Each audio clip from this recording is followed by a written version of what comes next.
வணக்கம். சிட்டிக்குள்ள வண்டிய ஓட்டி பழகியாச்சு. ஆனா அந்த ஹைவேல ஏறுறப்ப மட்டும் ஏனோ ஒரு சின்ன உதறல் இருக்குதா? லாரி வருதே, பஸ் ஓவர்டேக் பண்ணுது, 100 ஸ்பீட்ல போனா வண்டி கண்ட்ரோல் ஆகுமா? இதெல்லாம் ஒரு புது டிரைவரோட மைண்ட்ல ஓடுற பயம். இன்னைக்கு அந்த பயத்தை தூக்கி போட்டுட்டு நீங்களும் ஒரு ப்ரோ டிரைவர் மாதிரி நெடுஞ்சாலையில பறக்கிறதுக்கான 5 ரகசிய டிப்ஸை பத்தி தான் பேச போறோம். இது தெரிஞ்சா நீங்க யாருக்கும் பயப்பட தேவையில்லை. ஏன்னா டிரைவிங்ன்றது வெறும் ஸ்பீட் இல்ல, அது ஒரு டெக்னிக். வாங்க, பிசிஎஸ் டெக்ஸ்டைல்ல ஹைவே மாஸ்டர் கிளாஸை ஆரம்பிப்போம். Tip number 1, lane selection. ஹைவேல எப்பவுமே நடு லேன்ல ஓட்டுறது தான் புது டிரைவர்களுக்கு பாதுகாப்பு. வலது பக்கம் இருக்கிறது ஃபாஸ்ட் லேன், அங்க டாட்டா காட்டிட்டு பறக்கிறவங்களுக்கு இடம் கொடுத்துருங்க. டிப் நம்பர் 2, கண்ணாடிகளை நேசிங்க. ஒவ்வொரு 30 செகண்டுக்கும் உங்க ரியர் வியூ மற்றும் சைட் மிரர்ஸை ஒரு பார்வை பாருங்க.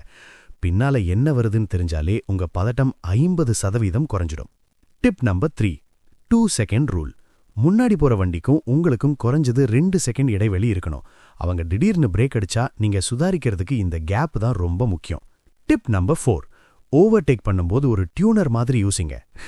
முன்னாடி போற லாரிய முந்தணுமா? சிக்னல் கொடுங்க, மிரர்ல பாருங்க, கியரை ஒன்னு குறைச்சு வேகமா முந்துங்க. அந்த லாரிக்கு பக்கத்திலேயே ரொம்ப நேரம் டிராவல் பண்ணாதீங்க. Tip number 5, பதட்டப்படாதீங்க.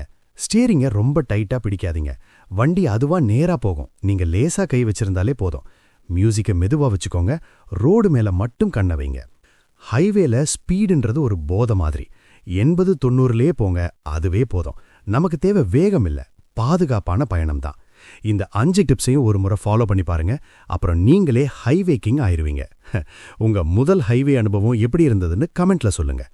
வீடியோ பிடிச்சிருந்தா லைக் பண்ணி சப்ஸ்கிரைப் பண்ணுங்க. உங்க புதுசா கார் ஓட்டுற நண்பர்களுக்கு இந்த வீடியோவை ஷேர் பண்ணுங்க. மீண்டும் அடுத்த சுவாரஸ்யமான வீடியோல சந்திப்போம். நன்றி. இந்த வீடியோவை விரிவாக பார்க்க விரும்புபவர்கள் கீழே இருக்கும் லிங்கை கிளிக் செய்யவும்.